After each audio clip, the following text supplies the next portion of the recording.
जैसा कि आप और हम अगले 6 दिन से श्रीमद् भागवत कथा रसपान करते आ रहे हैं।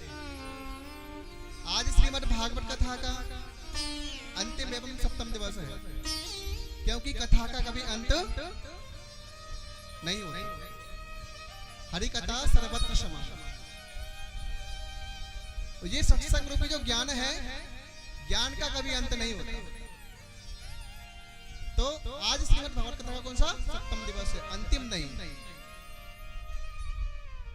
और जो ये हमारा सोनी परिवार है,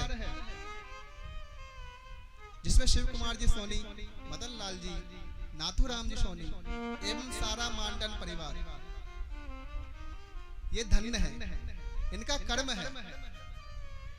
इन्होंने अपने जीवन की सबसे बड़ा संघर्ष एवं बहुत बड़ी कोशिश की है। कहते हैं ना कि कोशिश करने वाले की कभी हार नहीं होती। नन्ही चींटी जब चढ़ती है, चढ़कर 100 बार गिरती है, गिरकर फिर चढ़ती है, चढ़कर फिर गिरती है, लेकिन कोशिश करने वाले की कभी हार नहीं होती। सिर्फ एक ही व्यक्ति ऐसा है जो कोशिश करता है। उम्र क्या है? बिना कोशिश के सिर्फ एक ही चीज बढ़ती है, वो है उम्र। और हमारे सोनी परिवार ने तो कितनी बड़ी कोशिश की है। साक्षात श्रीमन नारायण स्वरूप भगवान गोविंद की कथा रसपान आप और हम सब लोगों को करने का सौभाग्य प्राप्त हुआ है। क्योंकि कहते हैं कि आज की जो सप्तम दिवस की श्रीमद् भागवत कथा है, कुछ कारणवश हम लोग 7 दिन कथा नहीं सुन पाते हैं, कुछ काम रहते हैं।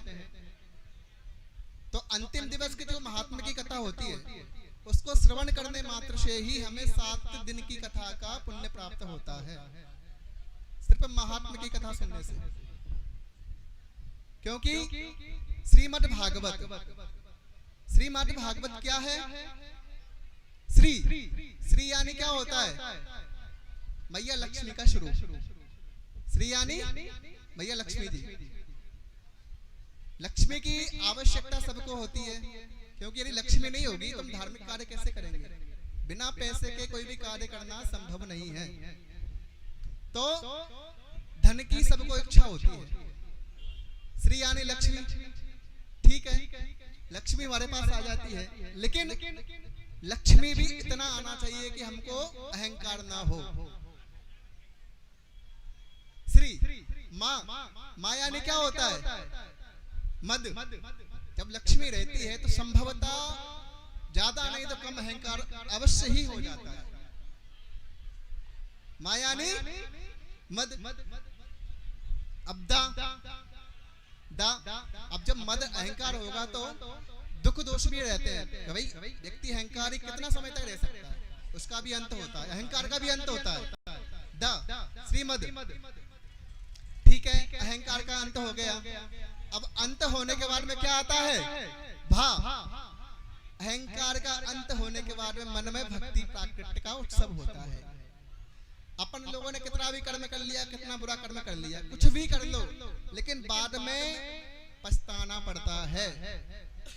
गुस्से में अपन कोई भी कर्म कर देते हैं, ठीक है, लेकिन उसको प्रायश्चित करने के लिए भक्ति करना परम आवश्यक है भगवान की। तो भा यानी भक्ति हो गया। जब भक्ति आ जाएगी, श्रीमद् भाव, फिर गा आया। जब भक्ति आ जाएगी तो हम लोग ज्ञानी अपने आप स्वतः हो जाएंगे, क्योंकि भगवान की सेवा करने में इतनी शक्ति है जो अनभिज्ञ आदमी भी होता है। यदि भगवान का नाम संकीर्तन कर ले, उससे ही उसका परम सौभाग्य प्राप्त होता है। वो व्यक्ति ज्ञानी बन जाता है भक्ति करने से। श्रीमद् भाग। और बायानी, जब ज्ञान हो जाएगा तो वैरागी भी जरूरी है। वैराग्य जरूरी है। वैराग्य की उम्र क्या है? 60 वर्ष से लेके 70 तक भगवान का भजन, ये वैराग्य की सीमा है। लालयेत पंचवर्षाणि, लालयेत पंचवर्षाणि यानी बच्चों का लालन पोषण कब तक किया जा सकता है? 5 वर्षाणि यानी 5 वर्ष। 10 वर्षाणि ताड़येत, यदि बच्चा हमारा 10 वर्ष का हो जाता है तो माता पिता को डांटने का अधिकार होता है। यदि आप डांटो को नहीं तो बच्चा सर पर चढ़ जाएगा। 10 वर्षाणि ताड़येत। और प्राप्तेषु षोडशे वर्ष, यानी बच्चा हमारा 16 वर्ष का हो जाता है तो पुत्र मित्र पदाचरित, यानी बच्चे को भी पुत्र अथवा मित्र की भांति व्यवहार करना ही परम सौभाग्य है। तो वैराग्य प्राप्त होता है। श्रीमद् भागवत उत्तायानी तरना, तो श्रीमद् भागवत शब्द में ही कितना अर्थ छुपा हुआ है। तो ये तो साक्षात आप और हम श्रीमद् भागवत कथा रसपान कर रहे हैं। अच्छा ठीक है, हमें संस्कृत पढ़ना नहीं आती, अशुद्धि आती है। संस्कृत इतनी जटिल भाषा है, हर व्यक्ति के पढ़ने की वो संभवता से ही पढ़ पाते हैं संस्कृत को। सिर्फ भागवत का पूजन करने मात्र से घर में भागवत होना परम आवश्यक है। हर व्यक्ति के घर में कुछ नहीं तो मूल पाठ भागवत जी का होना ही चाहिए। हम नहीं पढ़ पाते, पाठ नहीं कर पाते, लेकिन उसका पूजन करना अनिवार्य है।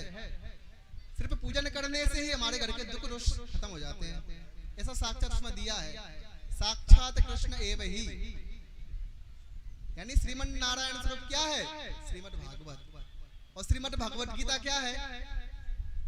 भगवान के मुख्य के द्वारा सुनाई गई श्रीमद् भागवत गीता। क्योंकि ये संसार क्या है? नैनम छिन्नन्ति शस्त्राणि नैनम दहति पावका ना चैनम क्लेदयन्तापो ना शोषयति मारुताः पुनरपि जननम पुनरपि मरणम। संसार एक मिट्टी का सागर है, बार बार जन्म लेता है, बार बार जीवित होता है, लेकिन मुख्य क्या है? भक्ति मार्ग है। वो भक्ति ही हमें भगवान के परम धाम को पहुंचाती है। आइए आज श्रीमद् भागवत कथा का आप और हम सप्तम दिवस की श्रीमद् भागवत कथा का रसपान बड़े ही प्रेम से श्री परम पूज्य ध्रुव कृष्ण जी महाराज के मुखारबिंद से श्रवण करेंगे। बोले वृंदावन वाके बिहारी लाल की।